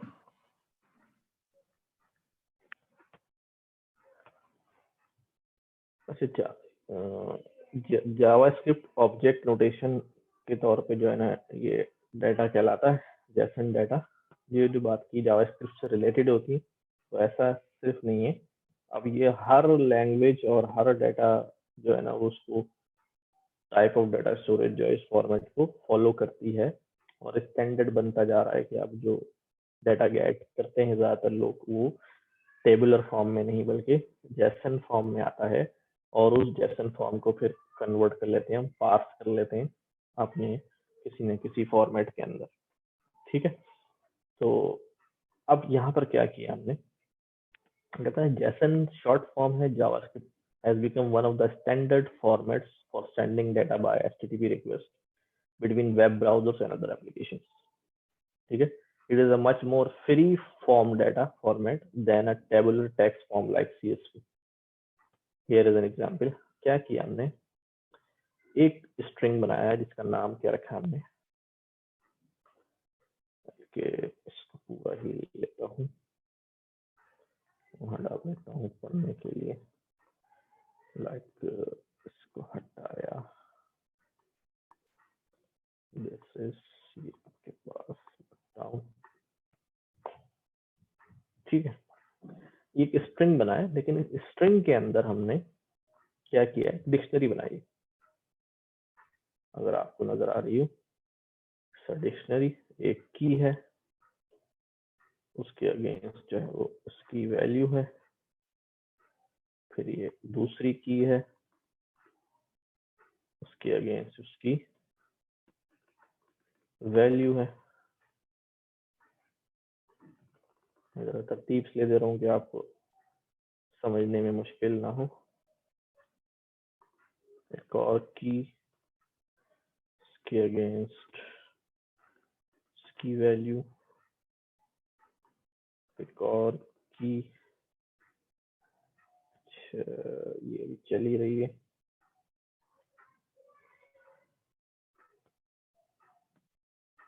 लिस्ट है, उसके अंदर डिक्शनरी, ठीक है। ये इसकी फाइनल की और इसके अगेंस्ट जो है, अच्छा हमें यहाँ पे नजर आ रहा है कि एक की के अगेंस्ट जो है एक लिस्ट है, उस लिस्ट के अंदर भी फर्दर जो है वो डिक्शनरीज है, ठीक है। तो ये इस वाली, सॉरी, ये एक की हो गई इसकी, ये दूसरी की हो गई इसकी, ये तीसरी की हो गई इसकी, और एक डिक्शनरी, फिर ये दूसरी,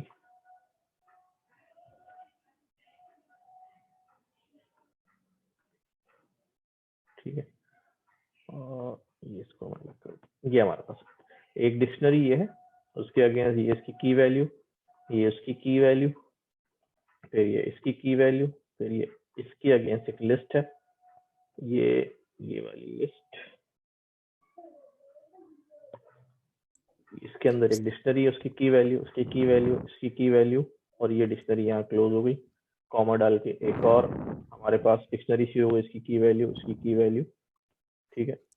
सर ये पेट्स भी ending- इसमें इंक्लूडेड है सर ये पेट्स भी हाँ, इंक्लूडेड है इसमें, हाँ, अलग तो से ये की नहीं है सर। नहीं, समझ गया वो जो लिस्ट का क्लोजिंग नहीं आ रही थी ना, हम्म, तो ये हमने किया, वो मैंने इसीलिए अलग अलग कर रहा हूँ कि बाद में हमें मसले ना हो, ठीक है। ये हमारे पास ये इसके पेट्स हो गए, ये इसकी वैल्यू, इसकी वैल्यू, और ये इसकी वैल्यू सी,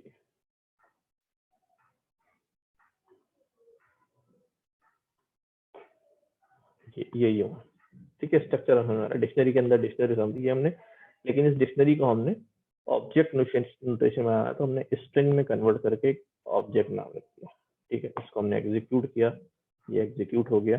अगर मैं अभी इस वक्त ऑब्जेक्ट देखूं क्या आ रहा है मेरे पास, OBJ, तो ये हमारे पास इस तरह से आ रहा है। इसकी टाइप क्या होगी ऑब्जेक्ट की, अभी इस वक्त ये ऑब्जेक्ट क्या टाइप होगा भाई, स्ट्रिंग टाइप ही होगा, ठीक है, क्योंकि हमने स्ट्रिंग में उसको कोड किया। अच्छा जी,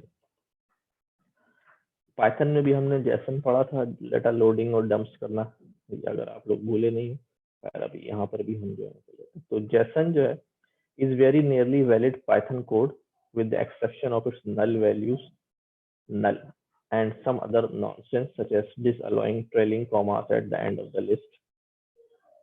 The basic types are objects, dictionaries, arrays, strings, numbers, booleans, and nulls. ये सारी टाइप्स जो हैं वो जैसन के अंदर आपको मिलेंगी। All of the keys in object must be strings. Dictionary format से डिफरेंट थोड़ा सा यूं होता है कि इसकी हर की जो है वो स्ट्रिंग होना लाजमी है, यानी अगर आपने न्यूमेरिक भी बनाई है की तो उसको भी स्ट्रिंग देना पड़ेगा। तो all keys object must be string. There are several Python libraries for reading and writing JSON data. I will use JSON. अब जैसन की जो है ना हम इंपोर्ट करते हैं, इंपोर्ट जैसन की लाइब्रेरी, और यहाँ पर आ जाते हैं, इंपोर्ट जैसन किया हमने, जैसन इंपोर्ट हो गया हमारे पास। क्या कर रहा हूँ मैं, जैसन की मदद से लोड कर रहा हूँ अपना ऑब्जेक्ट वाला डाटा, ठीक है। क्या किया जी, जो हमने ऑब्जेक्ट बनाया है उसे जैसन से लोड कर लो रिजल्ट में, ठीक है, यानी इसको सम सॉर्ट ऑफ जैसन के अंदर जो है वो दे दिया जाए। अब देखो रिजल्ट कैसा हो गया, पहले स्ट्रिंग का रिजल्ट कैसा आ रहा था, अभी हमारे पास जस्ट लाइक जैसन जो है वो लोड। इसकी टाइप क्या होगी इस वक्त, ठीक है, लोड हमने कराया है, स्ट्रिंग ही आनी चाहिए, डिक्शनरी टाइप बन गया, ठीक है, कन्वर्ट हो गया ये डिक्शनरी में। जो हमारा स्ट्रिंग था ऑटोमेटिकली उस स्ट्रिंग को हमने जेसन को दिया था, उसने उसकी स्ट्रिंगनेस को खत्म कर दिया, अब वो क्या बन गया है, जस्ट लाइक अ डिक्शनरी। ठीक, तो अब JSON.dumps on the other hand converts Python objects back to JSON।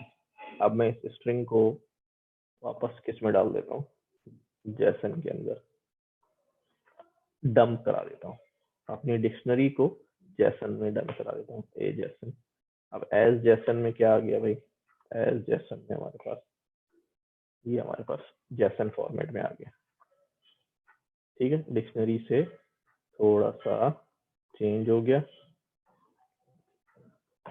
Like this, pure dictionary आ रहा था, अब एक स्ट्रिंग बन के आ गया, जैसा स्ट्रिंग हमने ऊपर ऑब्जेक्ट में बना के दिया था स्ट्रिंग टाइप। इसकी अगर टाइप निकालूं तो JSON की जो है वो स्ट्रिंग ही आ रही होगी, ए JSON क्या है भाई, एस JSON, सॉरी JSON, ठीक है, कोट्स की वजह से, कोटेशंस की वजह से इसकी टाइप जो है वो क्या है, स्ट्रिंग है। अच्छा, ये तो बात पुरानी वाली हो गई, हमने पहले भी देखा था।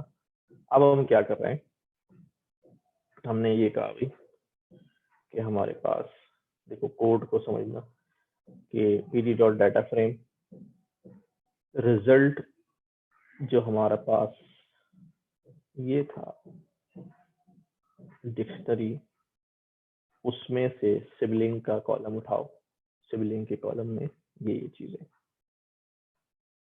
और उसमें से क्या क्या की है, नेम है, एज है और पेट्स। हमने क्या कहा, नेम और एज उठा लो कॉलम्स, ठीक है। ये आपको याद होगा, कोई कॉलम जो वहां मौजूद हो यहाँ शामिल ना करें तो वो शामिल नहीं होता, और अगर कोई एक कॉलम बढ़ा दूं तो उसके अंदर वैल्यू सारी जो है वो NN हो जाएंगी, ठीक है। तो अभी जो है वो सिबलिंग जो है वो हमारे पास ही आता है, ठीक है। अच्छा जी, अब सीन क्या है,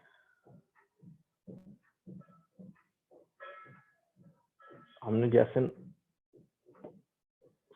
लोड करा लिया, JSON में काम करके, और JSON डाटा से जो है हमने फ्रेम के अंदर जो है वो अपना डाटा भी कन्वर्ट कर लिया, ठीक है। मैं इसमें से कोई और सा भी जो है वो उठा सकता हूँ, उसको कर सकता हूँ, कन्वर्ट कर सकता हूँ, सारी चीजें कर सकता हूँ। अच्छा, अब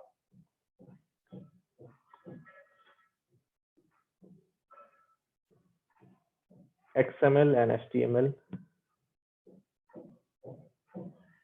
वेब स्क्रैपिंग किसी ने पढ़ी है कभी?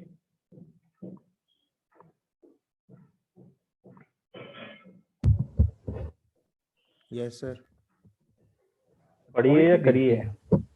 थोड़ी सी देखी है। पढ़ी हुई है।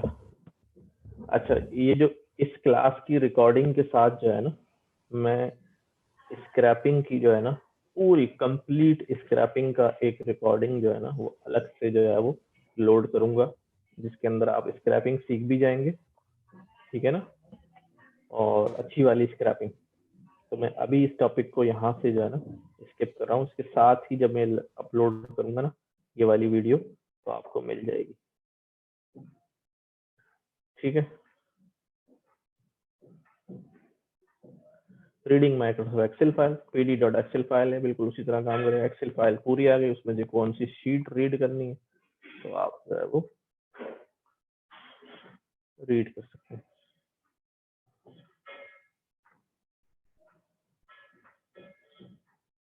Interacting with the web API, ये काम अभी करते हैं हम।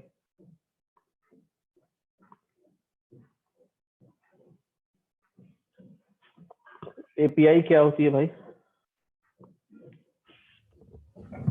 एपीआई एक वे है जिससे हम प्रोग्रामिंग लैंग्वेज से हम इंटरेक्ट कर सकते हैं, किसी डाटा मतलब होस्ट किया हो कहीं पे, मतलब दरमियान में एक कह लें ब्रिज गेटवे, ब्रिज। और किसी को पता है एपीआई के बारे में? एपीआई जो है एक स्टैंडर्ड होता है कि कोई भी रिगार्डलेस के कोई भी लैंग्वेज हो, आप प्लेटफॉर्म यानी कि डेटाबेस में से आप जो है वो ले सकते हैं बैकएंड पे वैल्यूज और इंसर्ट भी कर सकते हैं। सही। तो जी अच्छा, जो लोग सर नए हैं, डिफरेंट प्लेटफॉर्म्स जी जी जी, बोले बोले बोले। डिफरेंट प्लेटफॉर्म पे इंटरेक्ट करने के लिए एपीआई यूज कर की जाती हैं, डिफरेंट प्लेटफॉर्म्स लिंकेज। अच्छा, जेन्युइनली जो है ना, हम इसको यूं कहते हैं कि भाई ये हमारे बैकएंड यानी सर्वर और हमारे क्लाइंट यानी हमारा सिस्टम, इन दोनों के दरमियान जो है ना ये कम्युनिकेशन गेटवे होता है। एपीआई के थ्रू हम जो है ना सर्वर्स को रिक्वेस्ट भेजते हैं। जैसे कभी किसी भी हम प्लेटफॉर्म पे लॉगिन करते हैं, फेसबुक लॉगिन करते हैं, सोशल मीडिया किसी प्लेटफॉर्म को या किसी वेबसाइट पे लॉगिन करते हैं, तो वो रिक्वेस्ट जो है ना हमारी लॉगिन की क्रीडेंशियल्स जो है वो एपीआई लेके जाती है फेसबुक के सर्वर पे। सर्वर उसको ऑथेंटिकेट करता है और हमें मुख्तलिफ पैकेट्स की शक्ल में जो है वो हमारा डाटा जो है हमारे होम पेज पे जो है वो हमारी वॉल के ऊपर जो है वो नजर आ जाता है। तो ये एपीआईज होती हैं जो इंटरेक्ट करवा रही थी। अच्छा, अभी बात लोग, ये सिंपल सा मैंने कॉन्सेप्ट दिया। फिर एपीआई जो है वो किसी भी सर्वर पे बनी हुई हो, आपने उसका राउट जो है वो आपको एपीआई कोई बना के दे दे, तो आप वो किसी भी प्रोग्रामिंग लैंग्वेज के थ्रू किसी भी जगह पर उसको इम्प्लीमेंट कर सकते हैं। चाहे उस एपीआई को मोबाइल पे इम्प्लीमेंट करें, वेब पे इम्प्लीमेंट करें, ठीक है, कहीं भी इम्प्लीमेंट कर दें, वो रिक्वेस्ट जाएगी और वो डाटा जो है वो आपके पास आएगा। असल चीज ये होती है कि आप उस डाटा जो आ रहा है वो जिस फॉर्मेट में आ रहा है उससे डाटा निकालें और उसको अपनी क्लाइंट साइड पे फ्रंट एंड के ऊपर जो है ना वो व्यू कराएं, या वॉट एवर जो भी ऑपरेशन कराना है, व्यू कराना है, कैलकुलेशन करनी है, ठीक है। तो फुल फॉर्म इसकी जो एप्लीकेशन प्रोग्रामिंग इंटरफेस होती है। अब हम डाटा में जो है ना एपीआई क्यों पढ़ रहे हैं, क्योंकि हमें बाज जगहों पर क्या होगा, फॉर एग्जाम्पल हमें गूगल से डाटा चाहिए, ट्विटर से ट्वीट्स का डाटा चाहिए, स्टॉक एक्सचेंज का डाटा चाहिए, तो वो डाटा जो है वो हमें कभी वैसे फ्री एपीआई के थ्रू भी मिल जाता है, कभी कभी हमें जो है वो परचेज भी करनी पड़ती है एपीआई, ठीक है। तो फ्री रिसोर्स भी होते हैं, तो वो हमें वहां पर डाटा नहीं मिलता, हमें सिर्फ एक एपीआई का लिंक मिल जाता है। वो एपीआई का लिंक जो है वो अपने पास जो है वो इम्प्लीमेंट करते हैं और वो उससे रिलेटेड जो भी सर्वर पे जितनी भी डाटा होता है वो आपके पास एपीआई के थ्रू जो है वो गेट हो जाता है। तो हम यहाँ पर कैसे देखते हैं, एक चीज इंपोर्ट करनी पड़ेगी हमें, इंपोर्ट रिक्वेस्ट, ठीक है। ये हमने रिक्वेस्ट जो है वो अपने पास इंपोर्ट कर ली।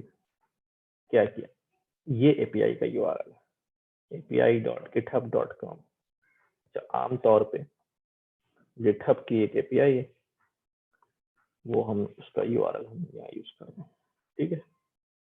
ये उन्होंने पब्लिकली इशू की होगी किसी एक इश्यूज, ये कह रहा है अभी गिटहब रेपोज है पांडा डेवलपमेंट, पांडास, उसके अंदर इश्यूज जो है ना, यहाँ पर इश्यू लोग सबमिट कराते हैं, इनको एरर आ रहे होते हैं, उसकी एपीआई क्या क्या एरर आ रहे हैं। आमतौर पे जो एपीआई होती है उसमें एपीआई का जो है ना वो आप प्रीफिक्स या पोस्ट फिक्स इस्तेमाल कर लेते हैं ताकि डेवलपर को पता हो कि ये एपीआई है, कोई पेज का यूआरएल नहीं है, सर्वर पे ले जाएगी। अच्छा, ये यूआरएल हमने क्या किया, रेस्पॉन्स के बाद सिंपली हम क्या बोल रहे हैं, अपने रिक्वेस्ट को बोल रहे हैं तुम रिक्वेस्ट करो, गेट करो। कहाँ गेट करो, इस यूआरएल पे लेकर आओ, ठीक है। तो जो भी कुछ यहाँ से रिटर्न आएगा वो क्या कहलाता है, रेस्पॉन्स कहलाता है। कि जो हम भेज रहे हैं यूआरएल, ये हमारी रिक्वेस्ट है, और जो वहां से रिटर्न आएगा वो एक बारी में भी आ सकता है, मुख्तलिफ पैकेट्स की शक्ल में भी आ सकता है, डाटा पैकेट्स की शक्ल में, लेकिन हमें मिलेगा कहाँ पर, वो रेस्पॉन्स की शक्ल में। अब ये रेस्पॉन्स होगा कैसा, किस फॉर्म में होगा, ये अभी हम देखते हैं। अब ये चल गया, अच्छा ये एग्जीक्यूट हो गया, कोई एरर नहीं आया, इसका मतलब ये है कि हमारी एपीआई ने रेस्पॉन्स किया है। लेकिन अगर मैं यहाँ कोई गलती कर देता हूँ, मैं इसको ये कर देता हूँ, स्पेलिंग गलत कर दी, अब ये एपीआई एग्जिस्ट नहीं करती होगी, ये चलेगा तो हमें देखो क्या रिटर्न करता है।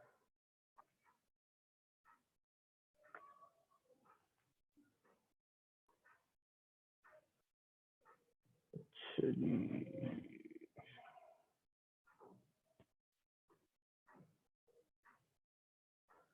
कुछ रिटर्न नहीं आ रहा है, ये आ गया टाइम आउट एरर।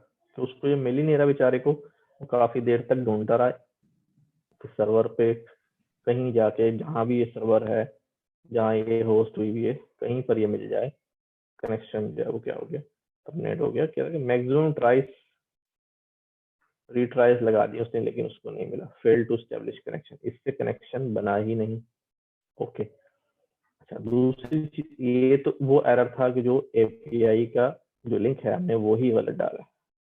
ठीक है, अब मैं क्या करता हूँ, हमारे पास मुख्तलिफ किस्म के रेस्पॉन्स आते हैं।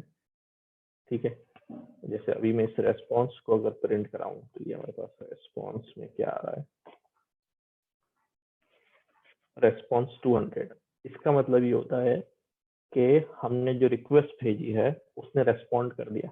अगर ये 404 आता है तो यानी वो कहता है कि यार एपीआई फाउंड ही नहीं हो रही, जिस तरह भी हमारे पास पड़ गया था 400 404। एक लिस्ट ऑफ एरर्स होती है कॉमन एपीआई के केस में, वो आप जो है वो गूगल करके भी उसको देख सकते हैं क्या क्या रेस्पॉन्स, कौन से रेस्पॉन्स जो आ रहा है उसका मतलब क्या है।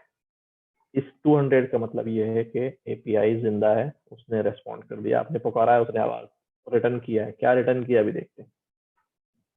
ठीक है, रेस्पॉन्स 200 हो गया। अब जो रेस्पॉन्स आया है उसे हम क्या कर रहे हैं, डॉट जैसन यानी जैसन में कन्वर्ट कर रहे हैं। तो ऑब्जेक्ट की शक्ल में आया रेस्पॉन्स, उसको हम क्या कर रहे हैं अभी डॉट जैसन में कन्वर्ट कर रहे हैं। हमारे पास ये डाटा की फॉर्म में ये आ गया। ठीक है, कैसा रेस्पॉन्स है ये हमारे पास इतना सारा जो है वो रेस्पॉन्स जो है वो आ गया है इस एपीआई के अगेंस्ट में। ठीक है, जितना भी उस एपीआई पे जो जो डाटा होगा वो सारा आ गया। अच्छा जी, चलो ठीक है।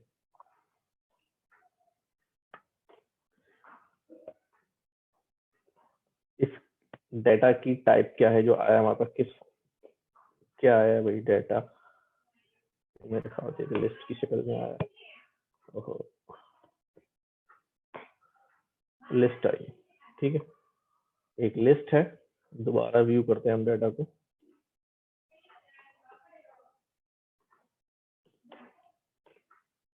डाटा को हम व्यू करते हैं।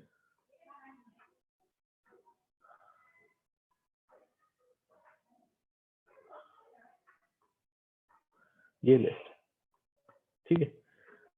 अब इस लिस्ट के अंदर डिक्शनरी है। ठीक है, और डिक्शनरी के अंदर जो है की है, क्या नाम है उसका, यूआरएल। उस यूआरएल के अगेंस्ट जो है वो यूआरएल बता रहा है। इश्यूज नंबर 39086 शामिल किया हमने अपने यूआरएल में, इश्यूज तक दिया था। अब वहाँ जो इशू होंगे उनकी एक आईडी उसने बनाई होगी, इशू नंबर अलॉट किया होगा, यूनिक नंबर, वो आ गया कि ये यूआरएल है। रिपोजिटरी कौन सी है, ये की बनी हुई है डेव पांडास की रिपोजिटरी। लेबल यूआरएल्स क्या है अभी, दिस। तो हर की के अगेंस्ट जो एक वैल्यू आ रही है। ये एक डिक्शनरी में एक की, दूसरी की, तीसरी की, चौथी की, पांचवी, छठी, सातवीं, आठवीं। एक काम करता हूँ मैं इस लिस्ट का जीरो इंडेक्स गेट कर लेता हूँ ताकि मुझे पता जाएगा जीरो इंडेक्स में क्या है। ये अब सिर्फ जीरो इंडेक्स आ गया, यानी पहला लिस्ट का इंडेक्स आ गया। राइट, तो यूआरएल ये चल रही है, किसी की के अगेंस्ट डिक्शनरी है, किसी की के अगेंस्ट लिस्ट है। तो मुख्तलिफ चीजें जो है यहाँ पे नजर आ रही। ठीक है, इसमें से भी अगर मुझे कोई की उठानी है, फॉर एग्जांपल मैं कहता हूँ यार क्या उठा लूं, अगर किसी के अगेंस्ट जो है स्टैक असाइनमेंट, फॉर एग्जांपल मैं कहता हूँ भाई HTML URL उठा लो, तो मैं क्या बोलूंगा भाई उसको और उस लिस्ट में से जाके इसका HTML URL गेट कर लिया। अभी हम इसको फ्रेम में कन्वर्ट करेंगे, ठीक है। तो कोई सी भी की डाल के हम जीरो इंडेक्स की लिस्ट पे जाके उसके अंदर फिर डिक्शनरी की डाल के हमने जो है वो एक्सेस करना शुरू कर दिया। ओके, लेबल URL कहीं पे टाइटल, लॉगिन, आईडी नोट, ठीक है। अच्छा जी, चलते हैं आगे। तो हमारे पास जो है वो इन्होंने क्या किया, इन्होंने 0 पे से टाइटल उठा लिया। ओके, टाइटल आ गया। ओके, अब इश्यूज का डाटा फ्रेम बनाया, pd.data फ्रेम, डाटा कौन कौन से कॉलम उठाने, नंबर्स, टाइटल, लेबल्स और स्टेट, ठीक है। डाटा के अंदर से डाटा 0, और यहाँ पर गौर करिएगा क्या लिखा है, हम अपनी स्क्रीन पे ही देख करते हैं। अच्छा जी, क्या किया गया है, ठीक है। डाटा के कॉलम्स कौन कौन से उठा लो, नंबर, टाइटल, लेबल और स्टेट। देखो हो क्या रहा है, डाटा ये पूरा है, ये पूरा डाटा है, लेकिन हर डिक्शनरी के अंदर 0 पे ये कॉलम्स, डिक्शनरी के अंदर ये सब चीजें आ रही हैं, तो 1 के अंदर भी ये चीजें होंगी। जिस तरह हमने उसमें अपने माइक्रोसॉफ्ट गूगल वाले में जो है ना, जो हमने डाटा लोड किया था, देखा था कि हम जो कॉलम्स हैं वो AAPL के भी थे, वही कॉलम्स के भी थे वो, ठीक है ना। तो अब जो 0 इंडेक्स पे डिक्शनरी है उसकी भी कीज यही होंगी, जो 1 इंडेक्स पे होगी उसकी भी कीज यही होंगी, वैल्यूज के अगेंस्ट क्या हो रही होंगी, चेंज हो रही होंगी। अच्छा, कितनी वैल्यूज है जरा ये तो चेक कर लूं मैं, कैसे चेक करूंगा मैं, क्योंकि डाटा एक लिस्ट की शक्ल में आया है, तो मैं इसकी लेंथ मालूम कर लेता हूँ। मुझे पता चला कितने रेस्पॉन्स है, 30 रेस्पॉन्स है। इस लिस्ट के अंदर जो है वो 30 रेस्पॉन्स जो है वो है। तो अब हमने क्या किया, उन 30 रेस्पॉन्स में से हम क्या कह रहे हैं, हर एक का नंबर ले आओ, हर एक का टाइटल ले आओ, हर एक का लेबल ले आओ, हर एक की स्टेट ले आओ, ठीक है। बात समझ में आ गई होगी। इश्यूज अब हमने देखा तो उसने बता दिया, ठीक है। 29 0 से शुरू करें, 30 के नंबर्स, उनका टाइटल, उनका लेबल और इनका स्टेट, ये इश्यू ओपन है या इश्यू क्लोज हो गया है। अगर गिटहब पे इश्यूज आप देखते होंगे तो आपको अंदाजा है, ठीक है। तो कोई सवाल इसमें? जी वॉइस,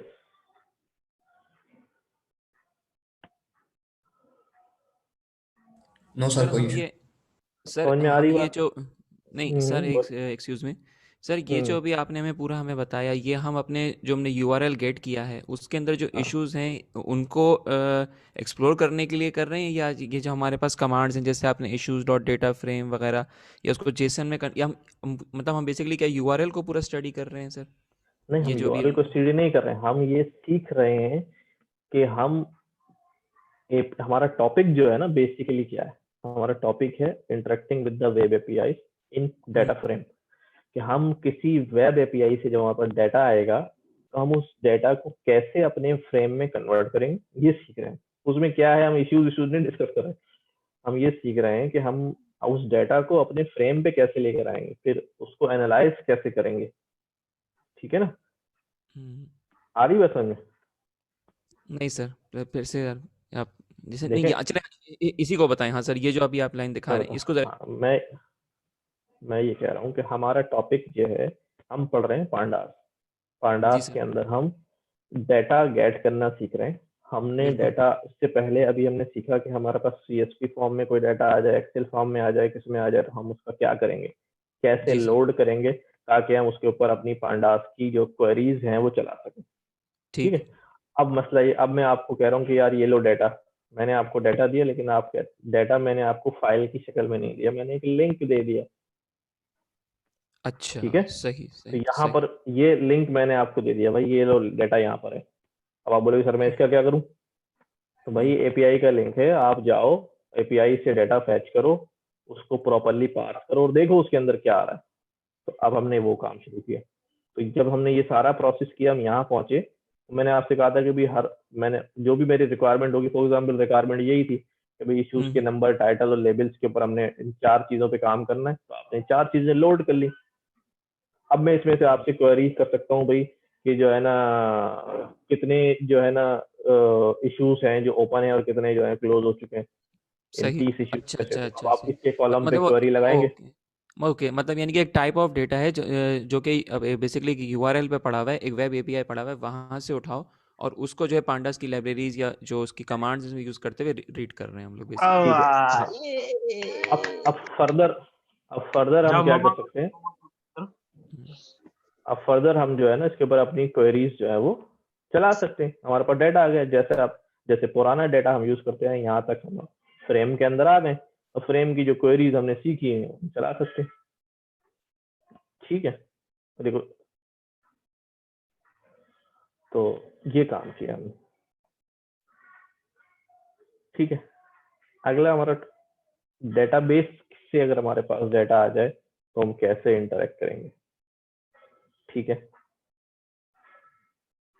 इसके लिए जो है आपको क्या करना पड़ेगा,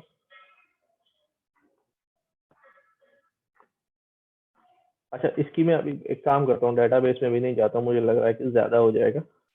पहले आप ये सारा काम, मैं कुछ चीजें जो है वो दिखाता हूँ आपको, हमने क्या किया हुआ है, कुछ काम उसका पड़ा हो पुराना। अच्छा जी ठीक है, मैं आता हूँ अपने पास गिटहब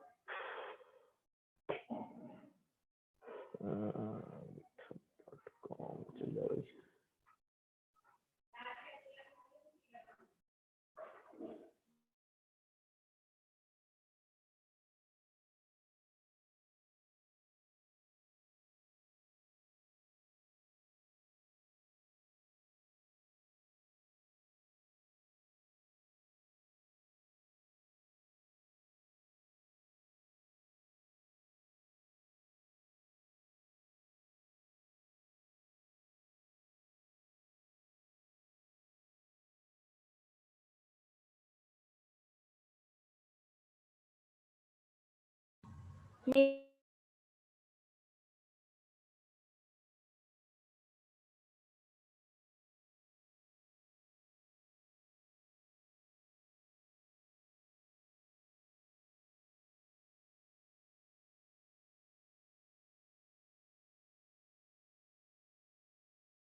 ये शारिक की तस्वीर लगा।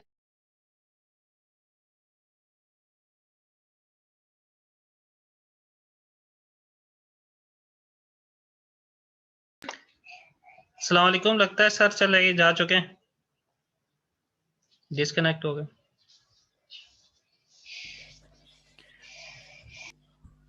लाइट चली गई होगी भाई बहुत लोड शेडिंग चल रही है रात से लाइट चली गई होगी उनकी तरफ। I am back. Internet slow down हो गया था एकदम, इतना ज्यादा स्लो के डिस्कनेक्ट हो गया। अच्छा एक मजे की बात आपको बताऊं, मैंने अभी अभी जो है मैनेजमेंट का मैसेज देखा और उन्होंने कहा अभी due to lot electricity problem all classes are postponed.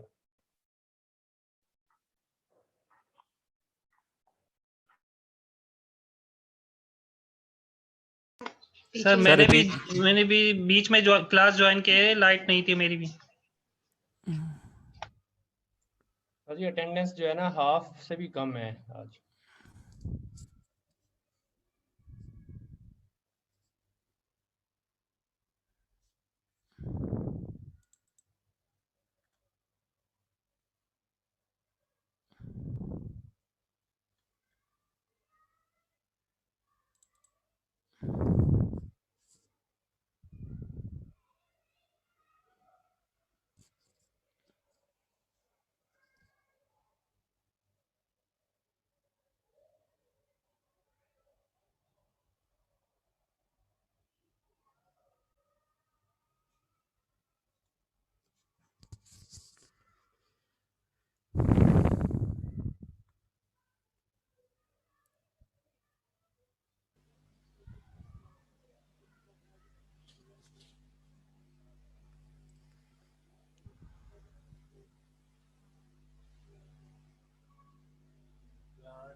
अच्छा जी।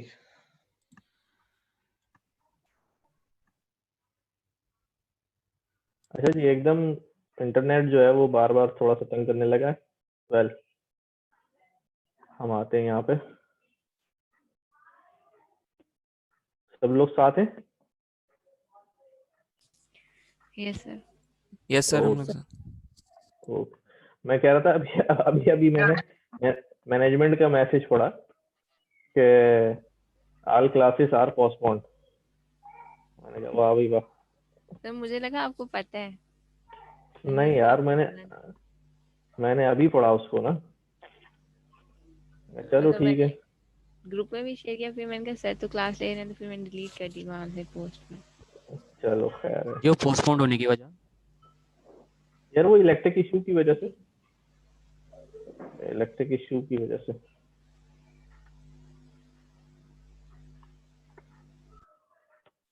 मैंने पढ़ा ही नहीं था यार, कोमल ने भी नहीं बताया हमको है। सर मुझे भी ये लगा कि आप मतलब पता है आपको। मैं इतना नेक आदमी भी नहीं हूँ कि पोस्टपोन्ड हो जाए मैं क्लास पढ़ा दूं। थोड़ा सा नेक हूँ, इतना भी नहीं हूँ। तो सर ये मैनेजमेंट से पूछे ना, उन्होंने आपको क्यों नहीं बताया? नहीं, उन्होंने हमारे व्हाट्सएप ग्रुप पे शेयर किया। असल में मैंने जब मैं सुबह उठा हूँ तकरीबन 10 बज के जो है ना 35 मिनट हो रहे थे, मैंने मोबाइल देखा, उस वक्त तक मैसेज नहीं आया था। बस मैं गया, फ्रेश हुआ, मैंने फटाफट जो है चाय उठाई, लैपटॉप तक रेडी किया और फटाफट मैं आके बैठ गया। जब बैठ गया तो फिर मैंने मोबाइल की तरफ देखा ही नहीं, कंटिन्यूस लगा हुआ आपके साथ। अब वो बीच में मैसेज आ गया। What a dedication, sir. What a dedication. चले, थैंक यू। अच्छा जी, हम कहाँ जा रहे हैं? रिपोजिटरीज पर आ जाता हूँ।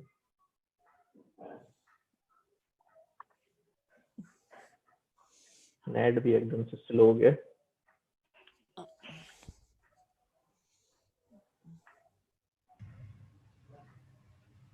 लगता है सर नेट को भी पता चल गया कि मैनेजमेंट का मैसेज आ गया। सर अभी भी आप पढ़ा रहे हैं?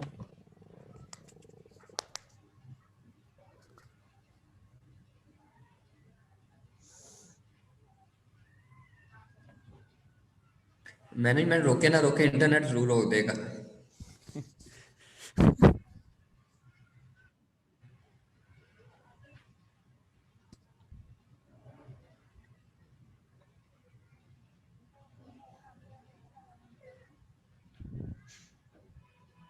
सर मेरे ख्याल से थोड़ा वर्बली बना दे, मेरा नेट के ऊपर ना करें डिपेंड, थोड़ा सा वर्बली बता दें हम क्या क्या रहे हैं। सर कब फिर से जो है इंटरनेट डिस्कनेक्ट हो गया? मेरा ख्याल है मैनेजमेंट को जो है अपने टीचर्स हैं इनको फाइबर ऑप्टिक पे देना चाहिए कनेक्शन। वैसे एवरीवन, आप लोग जरा ये बताइए, कल रात से आप लोगों को लाइट कैसे तंग कर रही है? मतलब मैं अगर अपनी बात करूं तो 7 बजे से लेके रात से है ही नहीं लाइट यार हमारे पास तो। भाई मेरी तरफ तो मगरिब के बाद से जो सिलसिला शुरू हुआ है रात के कोई 2:30 बजे तक चला है यार। 2 से 2:30 हमारे पास 10 बजे गई है। 12 बजे गई थी और सुबह तकरीबन 10 आई है और फिर नहीं गई।